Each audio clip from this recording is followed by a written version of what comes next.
Visakhapatnam Andhra university engineering కళాశాల మైదానంలో మాజీ రాజ్యసభ సభ్యులు బీజేపీ సీనియర్ నాయకులు జీవీఎల్ నరసింహరావు ఆధ్వర్యంలో నిర్వహిస్తున్న సంక్రాంతి సంబరాలు అంబరాన్ని తాకేలా నిర్వహిస్తున్నారు.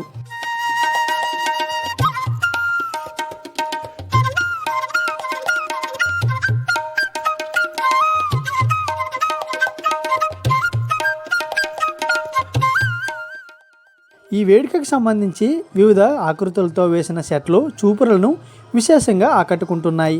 ప్రధానంగా ఆధ్యాత్మికత, భక్తిభావం విరజిల్లేలా వివిధ దేవతామూర్తుల నమూనాలు, ఆలయాలతో పాటు పల్లె వాతావరణం తలపించే విధంగా అనేక సంస్కృతి సాంప్రదాయాలతో కూడిన కళాఖండాలు ప్రజలను విశేషంగా ఆకట్టుకుంటున్నాయి. ఇక్కడ చాలా బాగుంది, పల్లెటూరు వాతావరణం ఉందంటూ చెబుతున్నారు. దీపాలు ఎలా ఎంజాయ్ చేస్తున్నారు? బాగా ఎంజాయ్ చేస్తున్నారు. అక్కడ హరికృష్ణ గౌరవం గంభీరం దగ్గర, ఇంకా ఆవుల దగ్గర సంక్రాంతి బాగా సెలబ్రేట్ చేసుకున్నాం. ఈరోజు పండగ చేసుకున్నాం. సంక్రాంతి సంబరాలని ఇక్కడ ఏయూకి వచ్చి ఎంజాయ్ చేస్తాం. ఏంటి చూసారా? పాత పల్లెటూరు వాతావరణం, పల్లెటూరు వాతావరణం అన్ని చూస్తాం. అక్కడ ముందున హరే రామకృష్ణ చూస్తున్నారు, అన్ని చూస్తాం. బాగా ఎంజాయ్ చేస్తాం.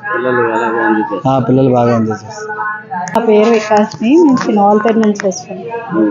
ఎలా ఎంజాయ్ చేస్తున్నారు పండుగ? బాగా ఎంజాయ్ చేస్తున్నాము. పాతకాలం అన్నీ ఇప్పుడు మళ్ళీ రీక్రియేట్ చేసి ఇలా తెచ్చినందుకు పిల్లలు బాగా ఎంజాయ్ చేస్తున్నారు. చాలా బాగుంది. ఇలాగా ఎవ్రీ ఇయర్ ఇలా ఫెస్టివల్ మూడ్ క్రియేట్ చేసినందుకు చాలా హ్యాపీగా ఉంది. ఇక్కడ అంటే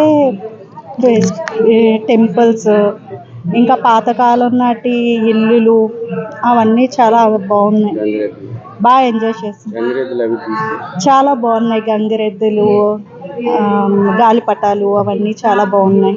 సంక్రాంతి సంబరాల ప్రాంగణం అంతా తిరుగుతాను ఉట్టుపడేలా ఏర్పాటు చేయడం, మరోవైపు రోజంతా కళాకారులు తమ కార్యక్రమాలతో సందడి నెలకొంది. ఆపై పల్లె వాతావరణం తలపిస్తూ అందమైన ముగ్గులు, గొబ్బొమ్మలు, చెరుకుగడలు, ఆపై వివిధ రకాల ఆకృతులు, ఎక్కడెక్కడి నుంచో ప్రత్యేక సమావేశ మందిరాలు, పెదరాయుడు సెట్టు, ఇవంతా కూడా విశేషంగా ఆకట్టుకుంటున్నాయి. ఇక్కడికి వచ్చి పెద్ద ఎత్తున నగరవాసులు సెల్ఫీలు దిగుతూ సంక్రాంతి సంబరాలు చేసుకుంటున్నారు. ఇక్కడ ఎంతో బాగుంది, పల్లె కంటే ఇక్కడ సిటీలోనే బాగుందంటూ చెబుతున్నారు. నిజంగా ప్రస్తుతం ఏంటంటే ప్రతి ఒక్కరికి విలువలు అనేవి చాలా తగ్గిపోయాయి. అభిమానాలు లేవు. అంతా జాయింట్ ఫ్యామిలీస్, అంతా స్మాల్ ఫ్యామిలీస్ అయిపోయాయి. అందరూ కూడా కలిసిమెలిసి ఉండాలంటే ఇలాంటి పండుగలు కంపల్సరీగా చేసుకోవాలి. ఈ సంక్రాంతి అనేది 3 రోజుల పండుగ. భోగి, సంక్రాంతి, కనుమ, ఇవందరూ కూడా చక్కగా కుటుంబం అందరూ కలిసి చేసుకుంటే ఆనందాలు, సంతోషాలు, అభిమానాలు, విలువలు, ఫస్ట్ పెద్దలకి గౌరవించడం అవన్నీ తెలియాలి. ఇప్పుడున్న రోజుల్లో పిల్లలు ఎవ్వరికి మర్యాద అనేదే లేదు. ఆ మర్యాదలు కలగాలి అంటే, విలువలు తెలియాలి అంటే ఇలాంటి పండుగలు అందరూ ఐకమత్యంగా ఉండడం అనేది కంపల్సరీ. ఇప్పుడున్న అరేంజ్ చేసింది ఇదంతా కూడా చాలా బాగుంది. సో దీనివల్ల అయినా కొంతమంది అయినా తెలుసుకుంటారు ఈ పండుగ ఎందుకు చేసుకుంటున్నారు, దీనివల్ల ఉపయోగాలు ఏంటి, ఏ రోజు ఏం చేస్తారు అనేది తెలిసి పిల్లలు కూడా మారుతారు.